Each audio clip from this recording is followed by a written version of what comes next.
Students, आज के इस लेक्चर में हम बात करने वाले हैं about a very important topic जिसका नाम है Newton's law of motion and equation of motion. Newton's law of motion क्या होता है और इक्वेशन ऑफ मोशन क्या होती हैं, इनसे रिलेटेड क्या क्वेश्चंस पूछे जाते हैं प्रवक्ता चयन परीक्षा में, यूपीपीसीएस प्री एग्ज़ाम में, और साथ ही साथ जो असिस्टेंट प्रोफेसर या लेक्चरर के जो एग्जामिनेशन है उनमें जो भी पीजीटी टीजीटी में जो भी क्वेश्चन पूछे जाते हैं उनको हम डिस्कस करेंगे इस लेक्चर में। उससे पहले दोस्तों, अगर आपने अभी तक हमारा चैनल सब्सक्राइब नहीं किया है तो प्लीज़ सब्सक्राइब करें, साथ ही में लगे बेल आइकन को दबाना ना भूलें। इससे जो भी वीडियो हम अपलोड करें उसकी नोटिफिकेशन आप तक आसानी से पहुँचती रहे। साथ ही साथ अगर आपको ये वीडियो पसंद आता है तो प्लीज़ लाइक और शेयर करना ना भूलें। तो हम आते हैं अपने क्वेश्चन की तरफ। क्वेश्चन दिया हुआ है कि एक 900 gram car is going at a speed of 20 metre पर second along a level road. ठीक है, यानी कि एक लेवल रोड है, उस रोड के ऊपर एक कार जो है वो जा रही है किसी एक पर्टिकुलर स्पीड 20 मीटर पर सेकेंड से। The constant retarding force required to stop it in a distance of 30 metre. कितना रिकॉर्डिंग फोर्स हम लगाएं कि उस कार को 30 मीटर चलने के बाद में रोक सकें, ये क्वेश्चन पूछा गया है। उससे पहले दोस्तों हम क्या करते हैं, जो हमारा हेडिंग है उसको हम थोड़ा सा डिस्कस कर लेते हैं। सवाल को तो हम लगाएंगे ही लगाएंगे, थोड़ा सा हम जो है अपना रिवाइज कर लेते हैं कि न्यूटन ऑफ मोशन होते क्या हैं और साथ ही साथ इक्वेशन ऑफ मोशन क्या होती हैं। तो न्यूटन्स लॉ ऑफ मोशन 3 होते हैं, बहुत ही सिंपल है, जो कि क्या बताते हैं। पहला लॉ बताता है लॉ ऑफ इनर्शिया।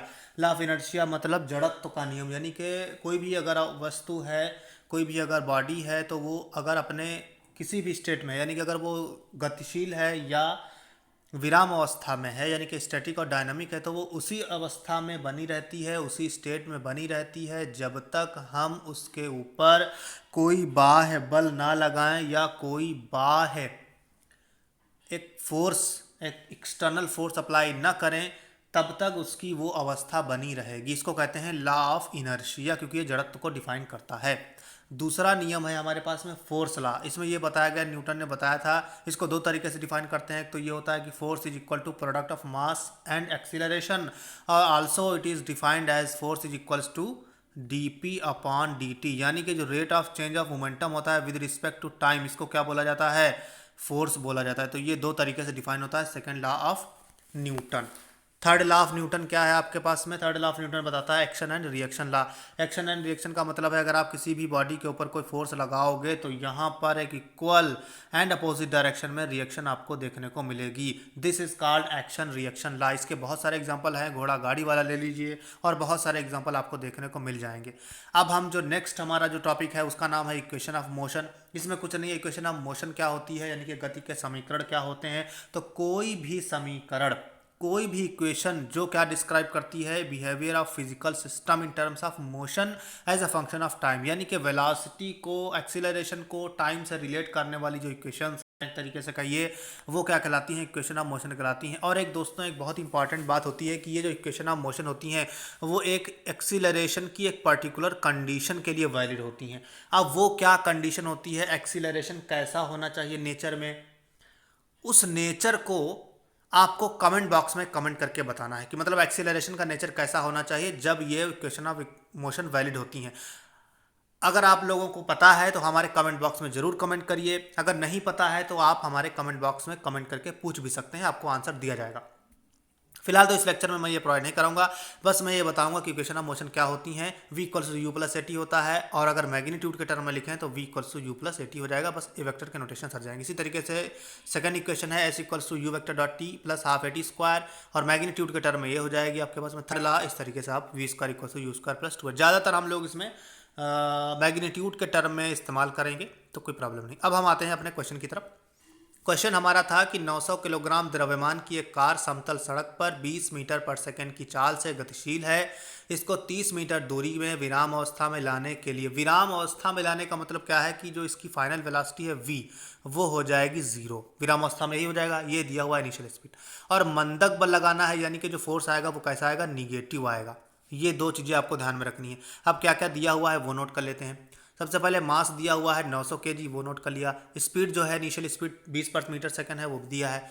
डिस्टेंस कितनी चलनी है, 30 मीटर। तो सबसे पहले हमने क्या किया कि अब इसमें देखिए s दिया हुआ है, u दिया हुआ है, v जो है हमारे पास में क्या हो जाएगा, 0 हो जाएगा for the retardation after retardation. तो v equal to u square plus 2s, तीनों को कौन रिलेट करती है इक्वेशन, तो यहाँ से एक्सीलरेशन निकल जाएगा, दैट इज निगेटिव, यानी कि रिटार्डिंग एक्सीलरेशन आ जाएगा। अब रिटार्डिंग एक्सीलरेशन आ गया, सेकंड लॉ ऑफ न्यूटन क्या कहता है, F equals to m into a, तो दैट इज दिस।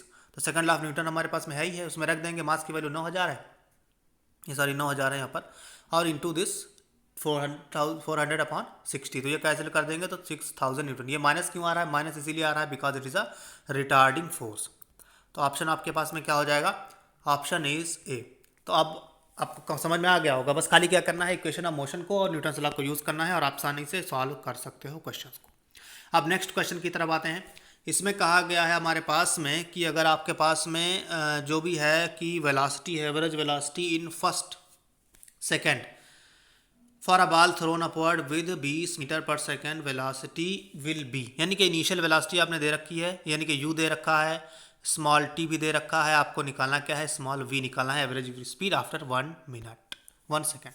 तो इसके लिए equation of first equation of motion हम यूज़ करेंगे, that is v equals to u plus at है, gt भी एक्सेलरेशन को ही रिप्रेजेंट करता है यहाँ पर, लेकिन इसमें ग्रेविटेशनल है। अब चूंकि अपवर्ड जा रहा है, अपवर्ड जाने का मतलब है जो एक्सेलरेशन होगा दैट विल बी निगेटिव, होता ही है, क्योंकि आपने पढ़ा होगा कि अगर आपके पास में कोई भी बॉडी है वो नीचे की तरफ गिर रही है तो उसका जो एक्सेलरेशन होता है वो प्लस जी हो जाता है, फ्रीली फॉलिंग बॉडी है। और दूसरा अगर आपके पास में कोई बॉडी जो है वो ऊपर की तरफ जा रही है तो उसके लिए जो एक्सेलरेशन होता है दैट इज माइनस का जी, तो माइनस का जी हो जाएगा आपके पास में। अब इसमें हमें क्या करना है, सिर्फ वैल्यूज पुटअप कर देनी है, माइनस का जीटी हो जाएगा आपके पास में, वी दे ही रखा है और जी की वैल्यू कितनी होती है 9.8, एग्जैक्ट वैल्यू तो यही आती है, अगर कैलकुलेट करोगे वैसे 10 भी ले लेते हैं कभी कभी, तो फिलहाल इतना ही लेंगे। तो this is v equal to 10.2 metre पर सेकेंड आपके पास में आ जाएगा। तो ऑप्शन क्या हो जाएगा, सिंपल सा सवाल है, बहुत ही सिंपल सवाल है दोस्तों, बस आपको क्या करना है, इक्वेशन ऑफ मोशन यूज़ करनी है और आप इसको सॉल्व कर सकते हो। अब नेक्स्ट क्वेश्चन की तरफ आते हैं। इसमें कहा गया है कि एक समान गति से चलते हुए हवाई जहाज से एक पत्थर गिराया जाता है, पायलट द्वारा देखा पत्थर का पाथ कैसा होगा। अब देखो, अगर कोई हवाई जहाज है आपके पास में और उसी में पायलट बैठा हुआ है तो इसका मतलब क्या है कि जो चीज़ आप इसके रिस्पेक्ट में कांस्टेंट है वो इसके रिस्पेक्ट में भी कांस्टेंट है, क्योंकि फ्रेम तो एक ही है। अब आपने बोला है कि stone is dropped from an acceleration moving the constant, अब ये जो है ये तो एक कांस्टेंट स्पीड से ही मूव कर रहा है, तो स्पीड क्या है, कांस्टेंट। स्पीड कांस्टेंट होने का मतलब समझ रहे हो। अब एक और चीज़ आपको याद रखनी पड़ेगी, स्पीड होती क्या है, rate of change of distance with respect to time, इसको बोलते हैं स्पीड, और rate of change of velocity with respect to time इसको क्या बोलते हैं, एक्सीलरेशन, या पोजीशन का डबल डेरिवेटिव ले लीजिए विद रिस्पेक्ट टू टाइम उसको बोला जाता है एक्सीलरेशन। ये दोनों एक्सप्रेशन भी याद रखनी है, बहुत इंपॉर्टेंट है आपके पास में। अच्छा, अब यहाँ पर हम थोड़ा सा ध्यान देंगे कि वेलोसिटी क्या है, आपने दे रखी है कांस्टेंट, वेलोसिटी कांस्टेंट मतलब है v इक्वल्स टू के, डी बाई डी टी कर दोगे तो जीरो हो जाएगा, यानी कि अगर हम डी बाई डी टी को कैसे लिख सकते हैं, दिस इज एक्सीलरेशन, एक्सीलरेशन मतलब पोजीशन का double derivative, that is d two x by d t two को हम इस तरीके से लिख सकते हैं। अब दोनों तरफ अगर इंटीग्रेट करेंगे तो ये हो जाएगा d x by d t equals to constant, फिर से इंटीग्रेट करोगे तो ये आ जाएगा के टी प्लस बी।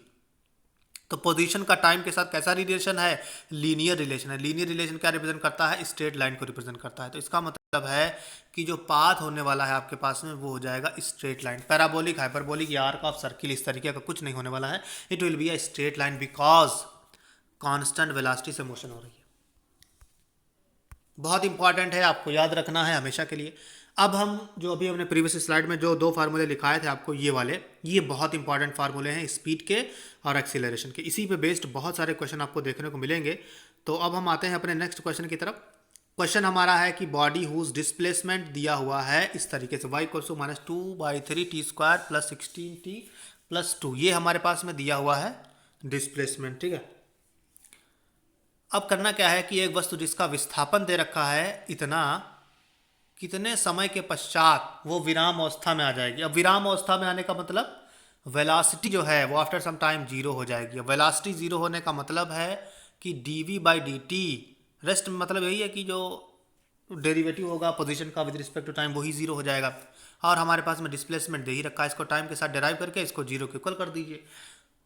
और चूंकि क्या करना है, जीरो के इक्वल कर दिया है तो जो यहाँ से टाइम आएगा वो वही टाइम होगा जिस टाइम में हमारा बॉडी रेस्ट में आ जाएगा। तो क्या आ जाएगा 12 सेकंड। तो ऑप्शन बहुत ही सिंपल है, क्योंकि कह दिया गया है कि कितने सेकंड में बॉडी विरामावस्था में आ जाएगी। विरामावस्था का आने का मतलब अगर इसका टाइम के साथ हम चेंज लें तो सिर्फ वही टाइम होगा जो इस इक्वेशन को सॉल्व करने पर निकल के आएगा और उतने ही टाइम के बाद हमारी बॉडी रेस्ट में आ जाएगी, बिकॉज वी हैव अज्यूम्ड है। तो d v by d t को जीरो कर दिया, यहाँ से जो टाइम निकल के आएगा वो वही टाइम होगा जितने टाइम के बाद बॉडी क्या हो जाएगी, रेस्ट में आ जाएगी, बॉडी मोशन करना बंद कर देगी। तो सीधी सी बात है, कितना आ जाएगा, 12 सेकंड आ जाएगा। ये बहुत इंपॉर्टेंट क्वेश्चन है, देखिए पूछा गया है प्रवक्ता चयन परीक्षा 2002-2010 और पीसीएस प्री में भी पूछा गया है 1995।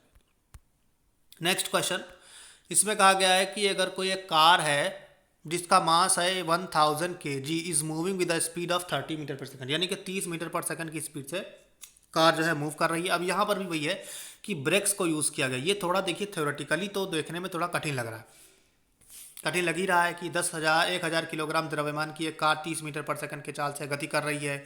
इसे रोकने के लिए ब्रेक लगाए जाते हैं। टायर तथा सड़क के बीच घर्षण बल जो है वो दे रखा है आपके पास में।